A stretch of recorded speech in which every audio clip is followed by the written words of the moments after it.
Arts Educators Save the World, a podcast where artists and their mentors talk about the impact that arts education has had on both their lives. My name is Erica Halverson. I am a professor of arts education. I am a podcast host. I run a community arts organization where kids learn to express themselves creatively through writing and improvisation and performance. And I am so thrilled to be here live recording a podcast at NCECA 2025. Thank you, enthusiastic audience. This is wonderful. It is my great honor to introduce my co-host, my collaborator, my fellow troublemaker, Alek Lev. Hi, I am Alek Lev. Eric and I have been friends since we were 6. So we have traveled far and wide, and it's very exciting to be here together. I am a director and a writer. I work in film and theater, and I'm a podcast producer. If you are a particular fan of the show How I Met Your Mother, talk to me after this, and I'll explain that other side of my life. And I'm just excited to be on this journey with Erica. I don't know things. Erica knows all the things. I ask a lot of the questions and just kind of help guide the ship a little bit as we're going. And I get to start by introducing the first of our two guests here. I want to introduce you to Reggie Green. Reggie was born and raised in Dallas, Texas, and he now lives in San Diego, California. He is a 15-year naval veteran, and we want to thank him for his service to start out with. Reggie tells us that he, as a result of his service, he is 100% disabled, a phrase that I'm going to ask him about as time goes on. I'm very curious. Also, hold on one second. I'm getting news right now. He was also voted Mr. Military. And yes, there is something that has to do with his overall look, so we definitely understand that. There was a talent portion of the program. Of course, he was a fire eater. No, he was a ceramicist. And he says there was no swimsuit competition, but we haven't really gotten to the bottom of that yet. But this is a true story, and we will ask more about that. And finally, he is an advocate for veterans. He's an advocate for ceramicists. And I suppose an advocate for veteran ceramicists. So please welcome Reggie to our show. And because this is a show about artists and their mentors, we always pair a successful artist with one of the people who have helped guide them on their journey. And so it is my great honor to introduce Steve Dilley, artist, cup maker, and founder and executive director of the Veterans Art Project. Steve has dedicated his career to working with artists like Reggie to realize their potential as ceramicists, teachers, and human beings. Steve holds an MFA in ceramics from California State Fullerton, and he has used his training to make beautiful things, especially cups, 2 of which he generously gifted to Alek and me, and to teach at universities and community colleges, and most transformatively for the Veterans Art Project based in San Diego, California. The Veterans Art Project, which you'll hear referred to as VETART, is a community-based arts organization serving veterans, active duty, spouses, dependents, their caregivers, and the community through process-driven deep arts engagement and art therapy, providing a process-intensive arts encounter proven to help veterans and active duty find their voice and work through the life-changing process of transitioning from military to civilian life. VETART holds on-site community arts classes, demonstrations, and exhibitions across San Diego County and across the country, providing space for veterans to connect with others and discover an outlet for expressing their experience through the art-making process. And lucky for us, Steve is the visionary behind this incredible organization. I can't wait for you all to hear more about how VETART is saving the world. Steve Dilley, welcome to the podcast. Thank you very much, Erica. So we're going to kick this off with a little bit of a superhero origin story. So Reggie, we want to hear your superhero origin story. So just tell us how you got to VETART. Tell us the story of how you came to make ceramics. Long story short, I was suffering from anxiety and depression when I got out the military. Didn't really have much of direction on what I was going to do. I went to the recreation therapy program at the VA, and I did their arts and crafts. So that's introduced me to some arts and stuff. And then after that, I saw a flyer for VETART, and it was like a portrait made into bronze, made into puzzle pieces. And I saw a flyer, reached out to Steve, and then it was just like, it's in Fallbrook. It was like an hour away. So I was just like, I'm going to go and try. And if I like it, I'll keep going. If not, So I went there and I loved it. So, yeah. And you had been kind of interested in the arts when you were a kid, but you didn't follow through. You hadn't followed through. What took you away and what brought you back? Well, I had to do an elective in high school, so like a half a semester. So I took a ceramics class where we did some coil pots and stuff. I liked the class. I got awarded first and second place for a couple of my coil pots. Even though I thought the instructor was mean, she kept kicking my stuff back and work on this, work on that. And I was just like, okay. And then I asked where my pieces were because I wasn't getting them back. And she said, oh, go check the display. It's up there. So I was just like, dang, I'm pretty good at this. So I went into the military a year after high school. And I never touched art again. So only once I got out, I was introduced back to art again, and I just started from there.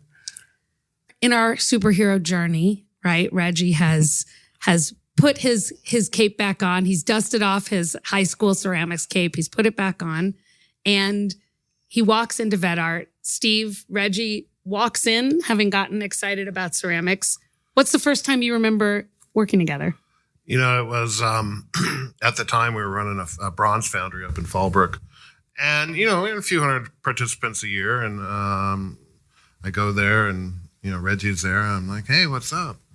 And so the process, what we were doing for portraits was skin contact alginate with a backing of plaster. So we get portraits from kind of top of the head to the sternum to the edge of the shoulders, because you're really getting a chance to display the individual.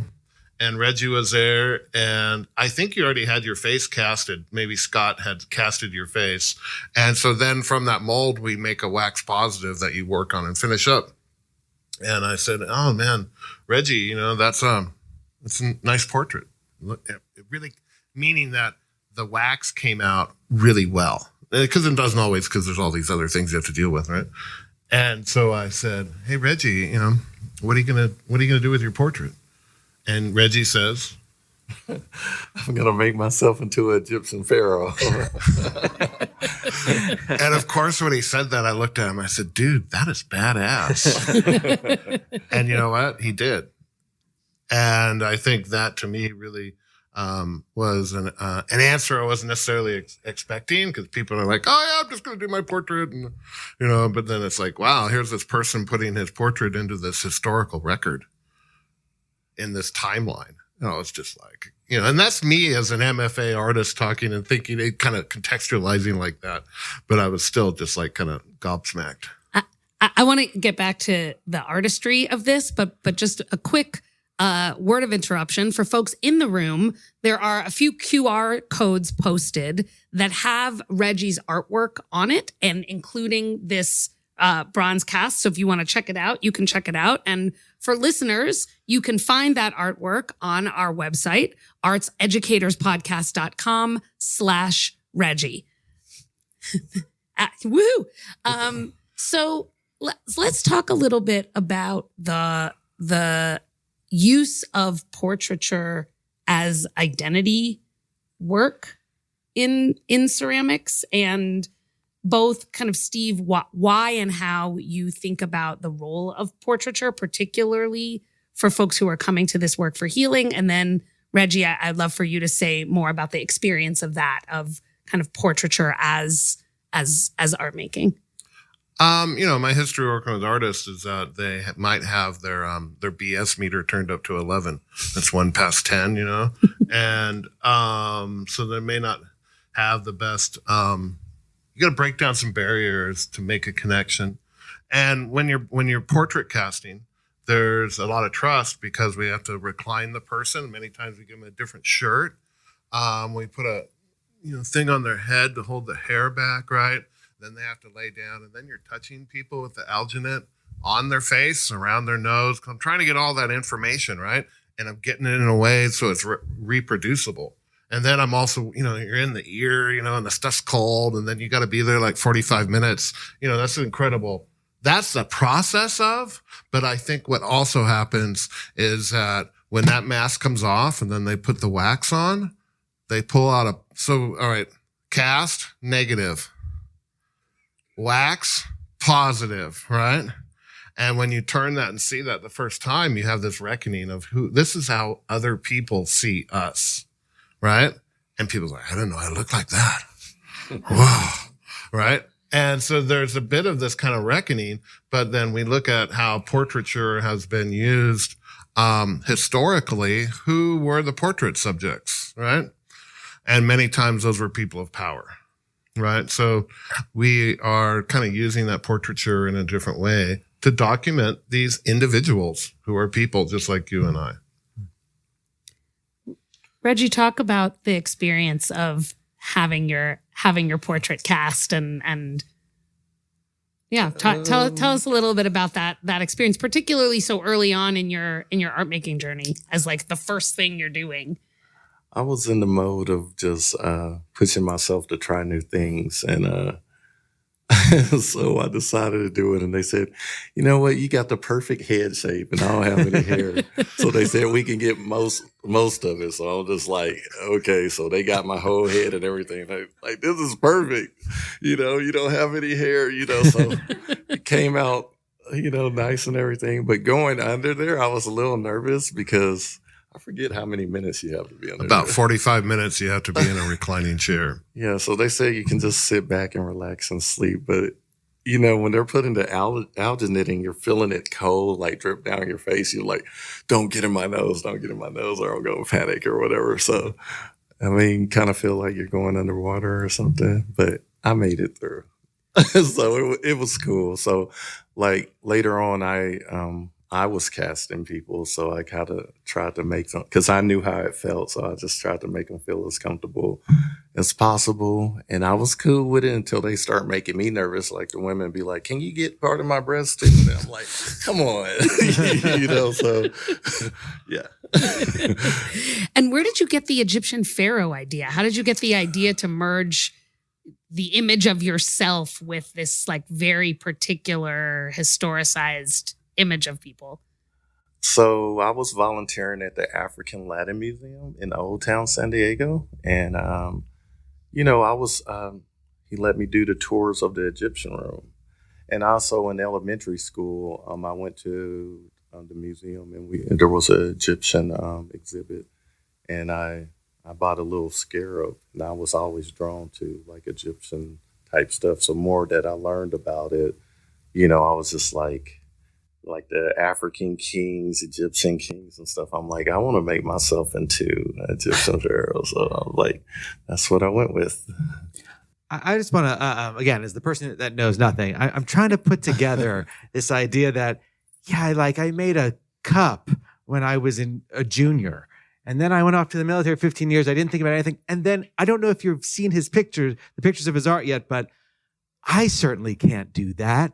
Just having not, I definitely can't describe it to you. So I offer everyone to please look at it. But I just want to know what's going on in your artist's head for the 15, 20 years that you're not doing this, and that all of a sudden you're doing it. What needed to happen once you started? Were you like, oh, I definitely just know how to make myself into an Egyptian pharaoh?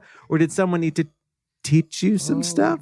I think like going into isolation and, I always liked art. I would buy and resell it. And I'm like, if I could do this, I would do it this way or I would do it that way.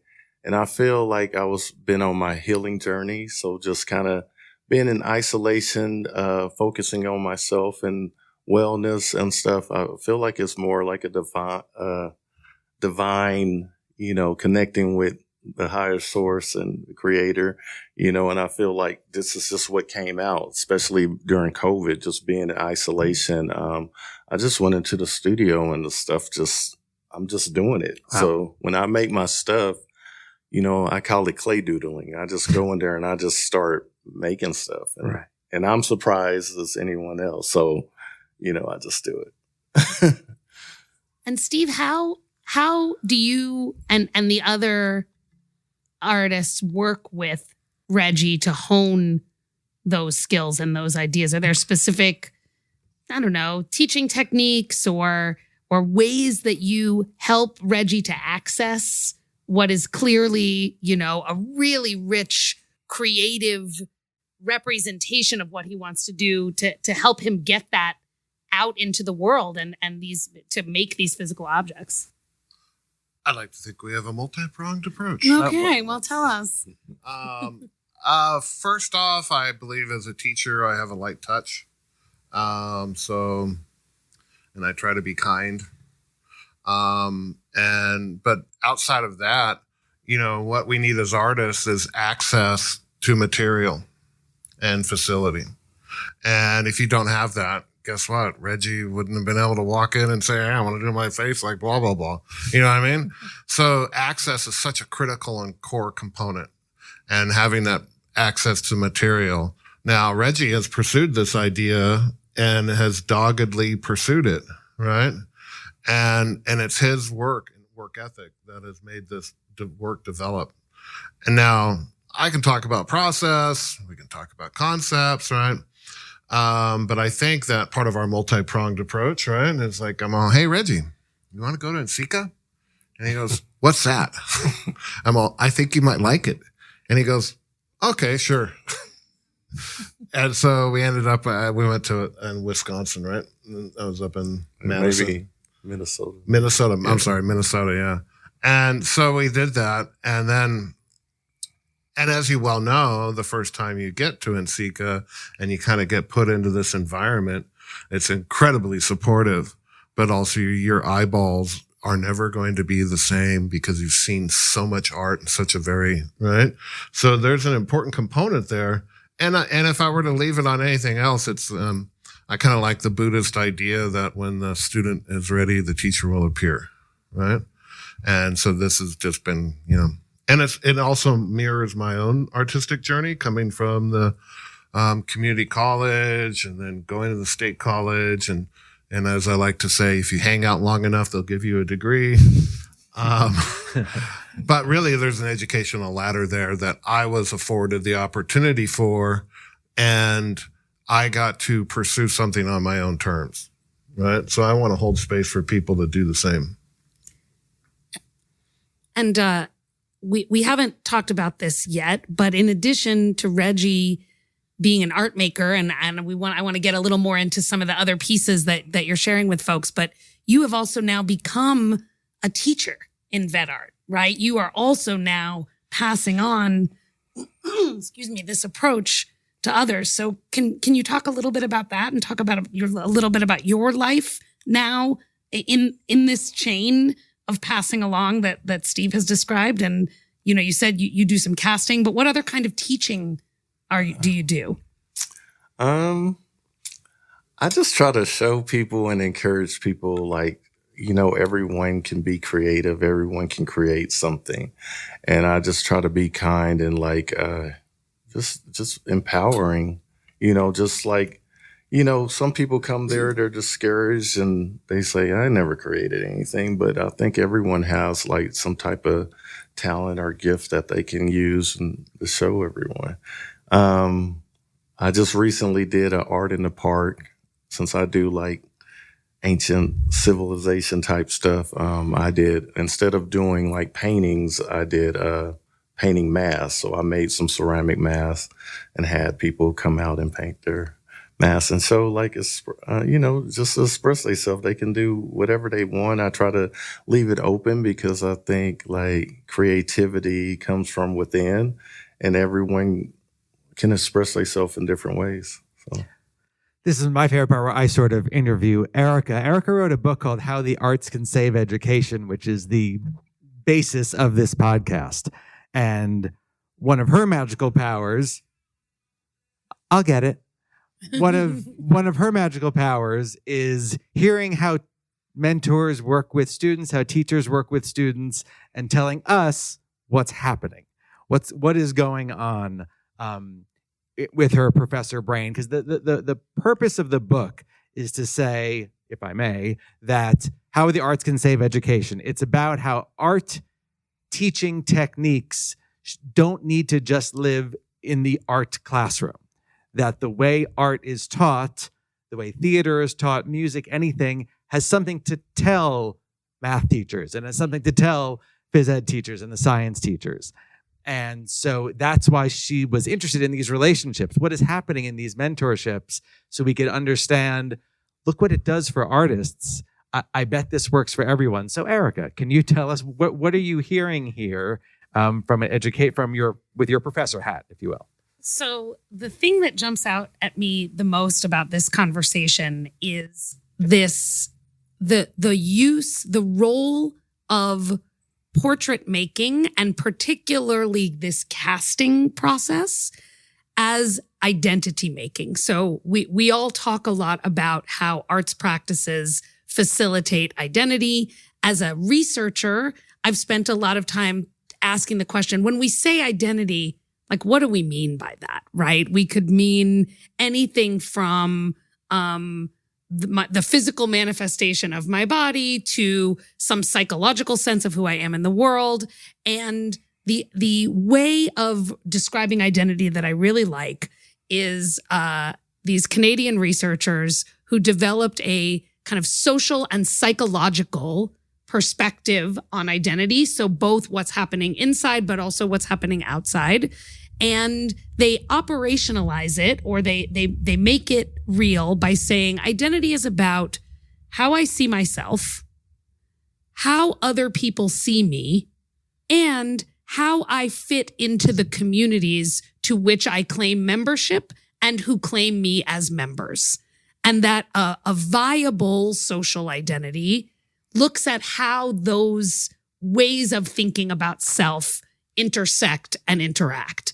And this process of casting a portrait seems literally like the creation of a viable social identity. So you start with making a cast of your face, and it comes out in the negative, right? So when you pull it off, you literally are seeing how this material molded to yourself.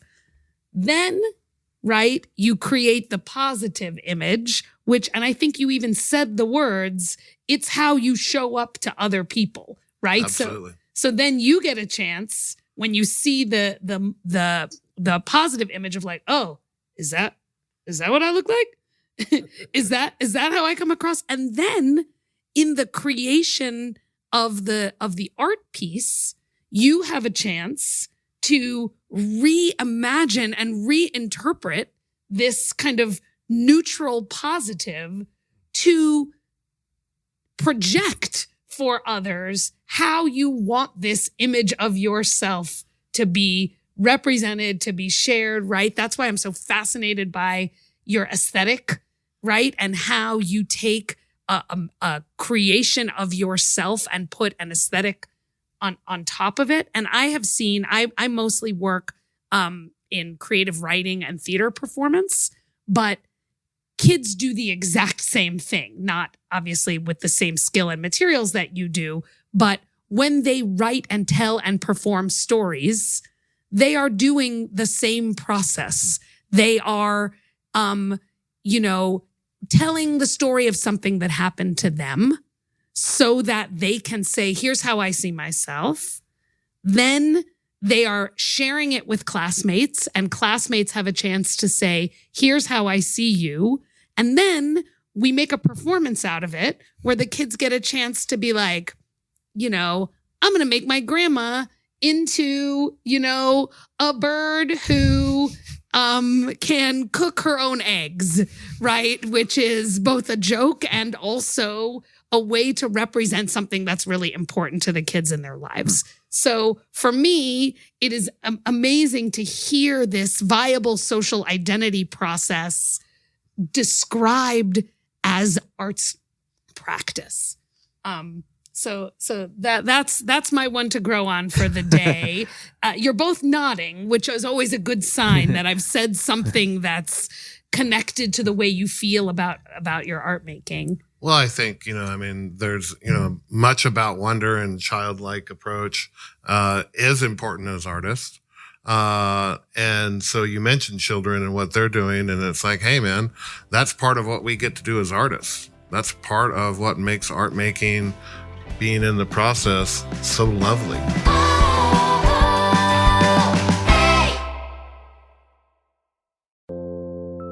My name is Graham Isidore. I have a progressive eye disease called keratoconus. Admitting I'm losing my vision has been hard, but explaining it to other people has been harder. Lately, I've been trying to talk about it. Short-sighted is an attempt to explain what vision loss feels like by exploring how it sounds. By sharing my story, we get into all the things you don't see about hidden disabilities. Short-sighted from CBC's Personally, available now.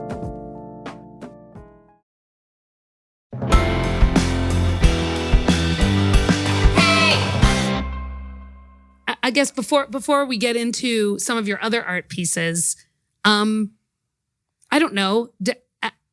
Does that resonate with your how you've done this process of creating these self-portraits, that it feels like an identity, like identity work for you? I know you've said sort of healing work. I don't know if that is the same or different or. Well, with the bronze, I made myself into a Moorish king and I made myself into a Egyptian pharaoh. So those are people that I wanted to represent mostly and put my face to with their history. But, the other stuff is just like, a lot of it is just like from the top of my head, or it may be have some historical elements that I want someone to know about. So it just depends. I'm not really working with bronze right now. I'm working with clay. So, that's easier to work with because once it's in bronze, it's like, it's done. So the clay, I like clay because you can just like add, subtract. You can't really mess up, I don't think. But, but yeah, from the end results, because I add like a lot of embellishments. I break apart like jewelry and embellish my stuff. I like bling and shine and stuff. And I also like, I've seen a lot of kids and teens and react to it. I just like the experience of seeing them enjoy it. So that brings some positive energy to myself. So, yeah. Reggie, we definitely want to ask about some of the specific art that people can look at. But Steve, can I ask you about VETART again, which is moment of inspiration to create this thing, and where did that come to, and just a little more of its origin story? Sure. Thanks, Alek. Having gone through the school system and been afforded, at 17, I took my first college class. A friend talked me into the class, right? Ended up going there, and literally, that was in June, and October, they hired me as a lab tech. Completely changed my life. Really got a chance to really dig into this thing we call process. All of a sudden, it's like, how do you do a copper red? Oh, I know how, because I've read Parmalee's book. And I'm the person that couldn't get out of high school in math, but here I am reading chemistry and putting it together in ceramics. So, there's a different thing happening there. And then fast forward, I like to say, 9/11 affected me too. Mom and dad were in the Navy, right? And kind of thinking about this idea. And also, we got to think about Glenn Lukens and what he was doing at the West LA Vet Center. He was a professor of art at USC. And he was really bringing people in to the studio and reporting, because I did undergrad research paper on him for art history, right? And I found this idea that he was getting people in the studio, which we would call shell-shocked, right? Catatonic. And by getting them into the clay, right, they would connect with something. And he reported that maybe a year or 2 years later, they would spin off and go become doctors and lawyers and architects and any number of other things and have perfectly wonderful lives. So if you're thinking about how to help people, right, which I'm, motivated by, it's like, well, this is how I've been fighting my battles, right? This is what I do to survive. So why wouldn't you want to share that with people in your community? So it's just been one, a series of enthusiastic moments connected through some up and down failures along the line. And we've connected with a really great group of people, and it just keeps on growing because I think, we were saying the pre-pandemic discussion and post-pandemic discussion was pre-pandemic. Yeah, whatever. Just sit in the back, right? Post-pandemic, they're like, hey, that dude with the ponytail, get him back in here, right? People starting to understand the isolation and how process and community is a good barrier to isolation, right? So these are all things. And, and it's just, I don't know, I've been fortunate and lucky. But I do want to say that, this is how I've, survived, and maybe the last thing I want to say, when my son was younger and he was studying karate. And so, the Chinese Kung Fu master from New York came out to visit my son's school. And he's out back and he's smoking a cigarette. And my son, who's like 8, goes, hey, master, cigarette smoking's bad for you. And he goes, you kids, you do Kung Fu for exercise. I did it to survive. And I like to think of that as like art making is what I've done to survive. Mm-hmm. Mm-hmm. Do we want to, if you could all look at it and at home, if you want to play along at home, again, we've got artseducatorspodcast.com/Reggie. And I just want to look at one of the art pieces. Do you want to choose one to just tell us a little more about? You gave us 3 images. Okay. And we'll all turn our hymnals to /Reggie. and we've bring it up. already talked about the bronze sculpture that you made, the cast, and then you brought 2 other pieces for us. So why don't you just say a little bit, and you could even say about both of them, kind of what they represent, how you made them, what, how you work. Okay. You said a little bit already about, found objects, but just say a little bit about the pieces. Yeah, I have to think about what I sent you, but, But yeah, so in the image, on both of them are shows. One of them is, one of my pieces got in the Del Mar Fair, and it's the female. I call her the Egyptian flower princess. So she has like a little flower vase on her head. And, that one was a piece I used a styrofoam head, and then I used clay over that. That was when I first was like starting to work with clay. So I needed like some support and everything. And then I went to just because I didn't really have like so much of a clay background, so I was figuring things out. But then I started making them, doing the coal process and do it like that. And so the hoodies that I'm wearing in there, I designed those. I'm wearing one here.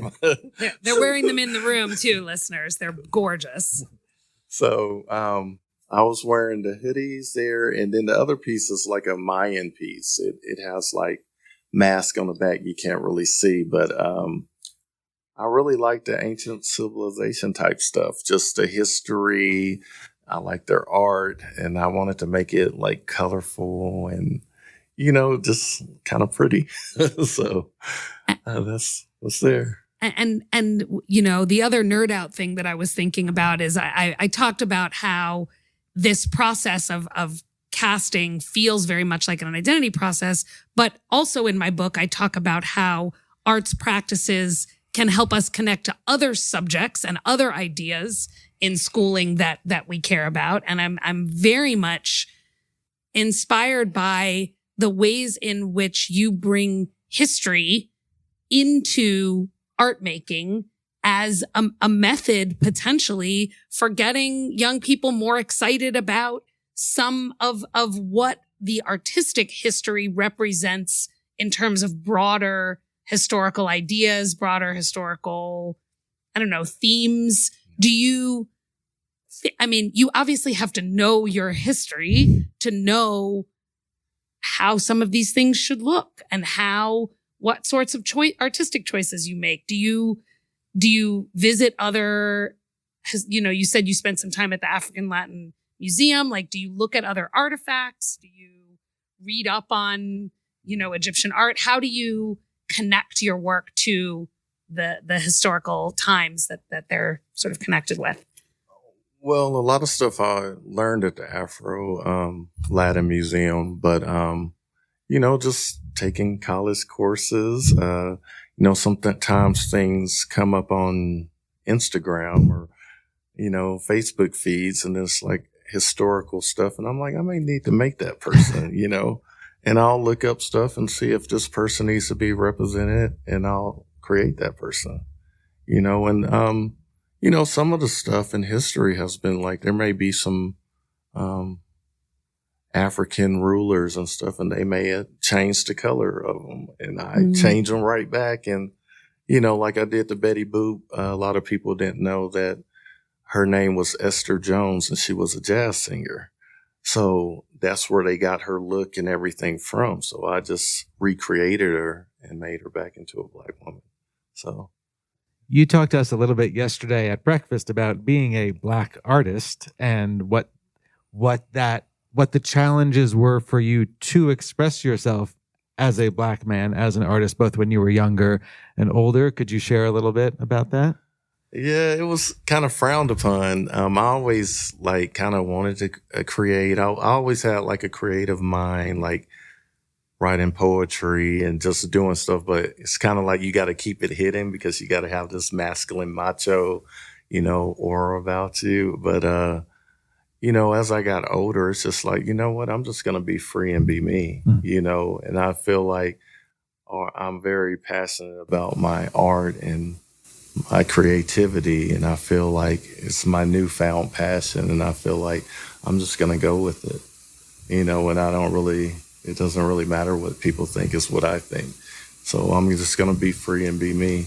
I feel like I've been in depression for too long, and it's just like, it's my time to be happy, my time to shine and thrive. So if folks have questions for Steve or for Reggie or for us, we have a microphone right in the center here.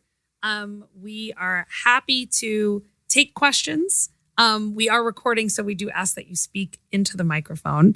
And if great. We have an interest. Sorry to put pressure on you sort of stood right up. I'm so ready. I'm so ready. Yes, do it. My name's Carrie Jean. I also live and teach down in San Diego with these guys, and I've been to your awesome facility.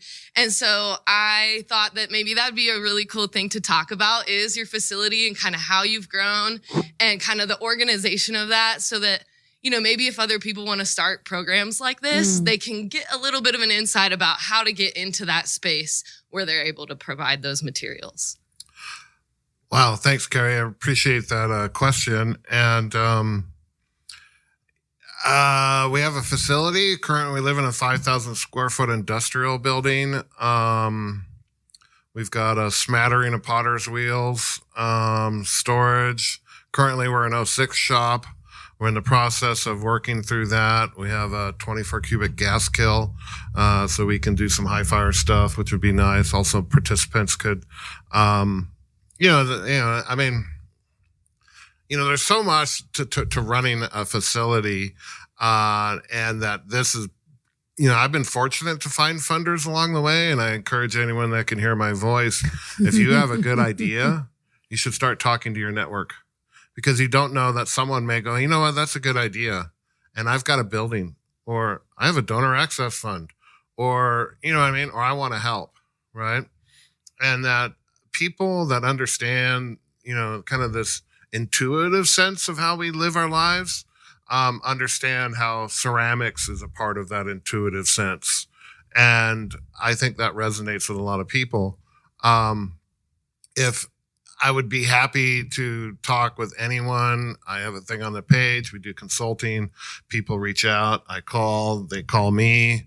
We talk about things like fiscal sponsorship and the pros and cons and what's available at the county level. You know, a lot of the stuff that we're doing really is art making, but it's been funded heavily through behavioral health in California.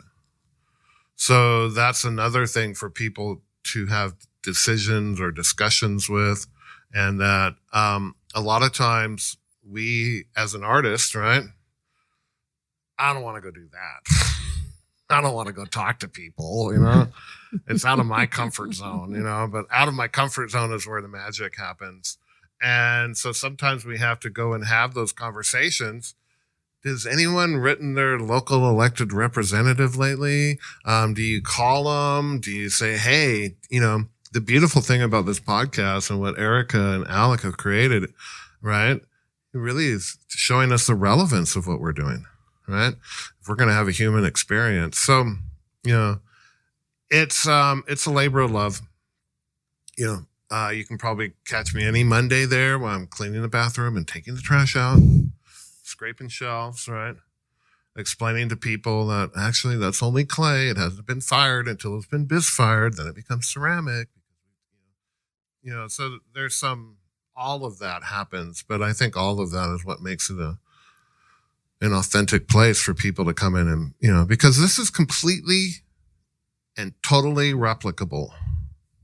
And I tell donors, I'm like, give me 100 million, right? And then people go, wow. And it's like, well, the work you do to get $5,000 from the funder, right? The funder has to do the same work. Now, if that's 100 million, it's the same amount of work.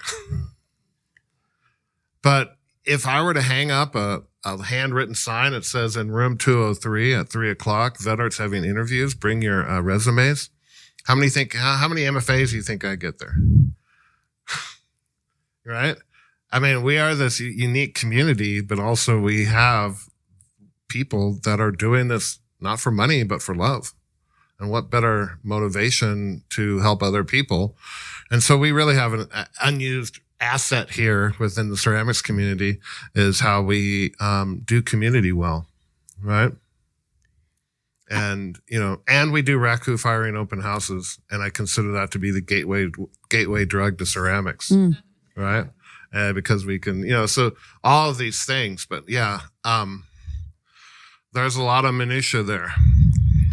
I will say before we take our next question, also, I really appreciate for listeners and for you all the audaciousness of what you said. And I have found, so I am a theater artist, but I also like to say I now play a ceramicist on the radio. And first came to love this community because I met Bill Strickland. And one of the first interviews we did on this podcast was with the incredible Sharif Bey.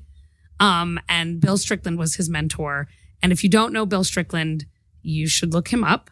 He is a MacArthur Genius Grant winner, and he has created a global network of art making, career training spaces, not just in the US, but worldwide. And his audacious vision, it is not that different than what Steve is describing. And for artists and educators with vision, that's what we need for transformation, is that kind of audaciousness to be able to say, yeah, for $100 million, here's what I could do. And will you necessarily get $100 million? No. But does it lead you to the path of finding your tribe for change and finding your tribe for transformation? It often does. You know, I would quickly, as I look out on all the people's faces here, and I had a friend named Glenn Houston, and I've known him for a long time. He's retired from ceramics now. We're over at his house. We're doing a wood firing, and it was late at night, as the case may be.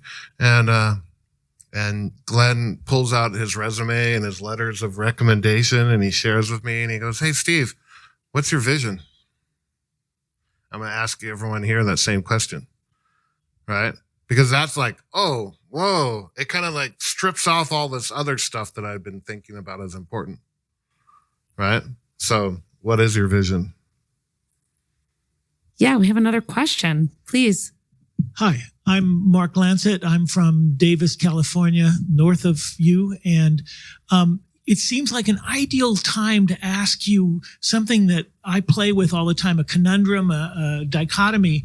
So there is art therapy, and clearly what you're engaged in is therapeutic. At the same time, there's this art striving for excellence, always striving for something that's just out of reach, which seems to demand a sort of dedication that is not necessarily acknowledging the therapeutic. And I'm just wondering how you guys balance that, what you think about that dichotomy. Good question, Mark. And a couple of things along that line, if I'm going to jump right in here. Art therapy is transformational for individuals, but limited. They only get to do it for a certain amount of time, right? People make a lot of gains in those arts experiences with an art therapist, but it's like, hey, I'm going to go to the gym for 3 months, right? And I feel great. I lost 10 pounds, right? But after 3 months, I stopped going to the gym. But if you want to take those positive things gained and propel them years into the future, you're going to do that with an arts practice, right? And part of that is having access to facility. But also, I find that veterans have a pretty good work ethic, and that work ethic pretty much I told my son, he's 25, and I'm like, there's going to be people taller, smarter, richer, whatever it is than you. But if you can outwork them, right, that levels the playing field in so many ways. So part of that is like, yes, it's therapeutic because I share this, Mark, because I remember how clay makes me feel like. Makes me feel alive. So it is part of that. So, and also to be thinking of this, I'm really thinking of Joseph Boyd's work and what he did, and as a model for what we're doing too. Reggie, can you say a little bit about that for yourself? That did you first think of this as therapy and then as practice? Do you see those two ways of working with clay as related? Kind of how do you think about that relationship? Yeah, I feel like it's healing. Like I suffer from migraines and headaches, and when I'm sculpting or working with clay, it takes my mind off the pain. So I think I got the migraines and headaches from taking the anthrax shot while I was on active duty. It was a shot we had to take before we go on deployment. So so working with clay, it just kind of relit my light or something, and it's just like, I'm like, wow, I'm making stuff, and I just made stuff for myself, but people tend to like it and stuff. So I was just like, wow, let me just keep going with this. And I guess one day when Steve sent me a picture of one of my pieces on the front page of the Coast newspaper, I was like, I guess I'm an artist. Let me just go with it. So that's what happened. This is a thing now. We're doing this. It's a thing. And, Mark, I'd like to also mention that by these arts opportunities, we're connecting individuals to their next mission, right? And that's social practice, right? But also that people can go on, and Reggie, as an ambassador, is now working with other veterans to give them a chance, like, hey, you know what? You might like this thing. Check it out, right? So I think it's all wrapped up in that a social practice is an arts practice. Yes, we have another question. Hi, I'm Keely. I am a pre-service art teacher at the University of Wyoming. And for a little bit of context for my question, I grew up military. My dad did 20 years in the Air Force. So I'm very interested in the community side of teaching in schools. And I was just wondering, I didn't have a lot of that because I moved around so often, but what are your guys' suggestions for teachers to engage with the community outside of just art shows for their students? It's important, if we're talking about the military population, that if your parents, one or both, are deployed, guess what? That kid is deployed, right? So it's important to also not, April's month of military child. How do we incorporate that? And we all have studios somewhere around here, this world, and we all do stuff. And it's not a hard thing to just invite people in, to do some of that stuff with you. As simple as that. And I teach pre-service teachers, so that's why I was snapping, because you are my people for sure. And one of the things we talk about, I teach an arts integration class. And so we talk about how do you bring arts practice into your classroom? And one of the main messages I give, which is very much what you just said, is you are not alone. Public school teaching is hard. You are entering into an extremely challenging, very fulfilling profession.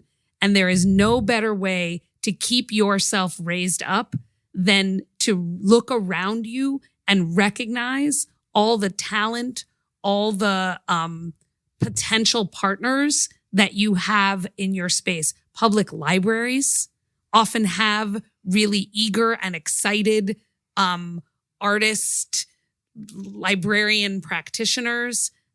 Maker spaces will often have those folks. Community art studios. And as Steve said, I have found folks are always willing partners, especially if you bring the expertise with children. Sometimes folks are nervous to work with children if they themselves are artist practitioners who have not done that very frequently. But if you say, I got that part, what I need is your expertise, your enthusiasm, your work with a particular set of materials, we can be partners. I find that is often really successful. And I would absolutely encourage you, even as a first-year teacher, to reach out to local partners and say, hey, what can we make together? How can we do this work together? Job of a podcast producer is to watch the clock. We have 2 minutes, which is just enough time for one question and a fantastic answer. Okay. I'm Holly. I'm a public school teacher in Riverside, California. So not too far from you guys.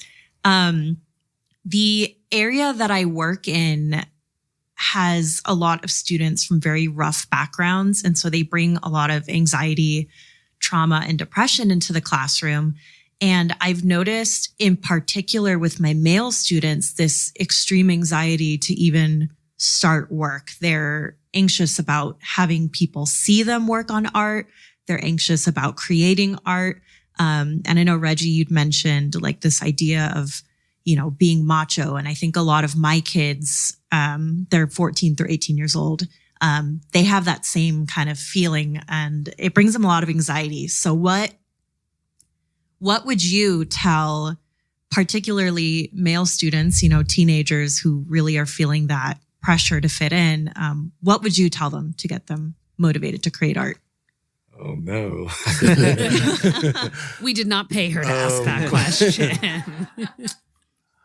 I mean, I create my art and I try to make it cool. So I'm trying to represent, and I would show them my work and show that it's cool. Cause we have like Marines and stuff that come in and, I just try to make them comfortable with like doing art. Like just, hey, you're free to create what you want, how you feel, put it in your art, and a lot of people, like some want to throw away their pieces and I'll be like, no, just continue working with it. We're working with clay. So I'm like, you can add, subtract. And then at the end, they're like, oh man, I made that. I like that feeling to see them happy with their pieces. So I just try to be more encouraging and show them and, different techniques. And yeah, hope that answers your question. My number one message as an arts educator is our work is to scaffold, support, risk-taking in a learning environment. That's what we need to do. And risk-taking is not something people will just do. You can't just say, hey, go jump off that ledge, right? You have to set up the opportunity for people to feel like they can take risks because no one can learn anything new unless they're willing to take that risk. And they're not going to take that risk unless you put the supports around them to be able to do so. So if you all take one thing from our conversation today, it's asking yourself, how can I scaffold risk-taking for the emerging artists in my space much as Steve has spent his career doing with VETART, much as Reggie is now doing with the emerging artists that he works with, much as all of the artists and mentors that we talk to across art forms do. And we encourage you to check out Arts Educators Podcast. If you have questions, you can write us at artseducatorspodcast@gmail.com. We also encourage you to check out VETART on vetart.org. They are located in San Diego, but they do work all around the country. We are super grateful to all of you for coming and sharing space with us today. And for our listeners out there, you can get a little bit of a vibe of NCECA, but you definitely missed out. And we encourage you to check out NCECA 2026. Let's hear from our audience today. Thank you, Reggie and Steve. Thank you, Alek. Thank you, audience. Onward together. Arts Educators Save the World is hosted by Erica Rosenfeld Halverson and produced and co-hosted by me, Alek Lev. Our executive producer is Doug Matica, and our audio producer is Justin Asher. Special thanks to our collaborators, the brilliant and talented Kate Baldwin, and our great friends at Story Pirate Studios, Lee Overtree, Benjamin Salka, and Amy Fiore. Original music is by Dan Lipton, and our artwork is by Lyra Evans. Check out our website designed by Cole Locasio at www.artseducatorspodcast.com. We're on Instagram at Arts Educators Podcast, and you can write to us with your questions and comments at contact@artseducatorspodcast.com. You can also find us at a place called YouTube. And wherever you're listening, please remember to subscribe, rate, and review. It really helps the show.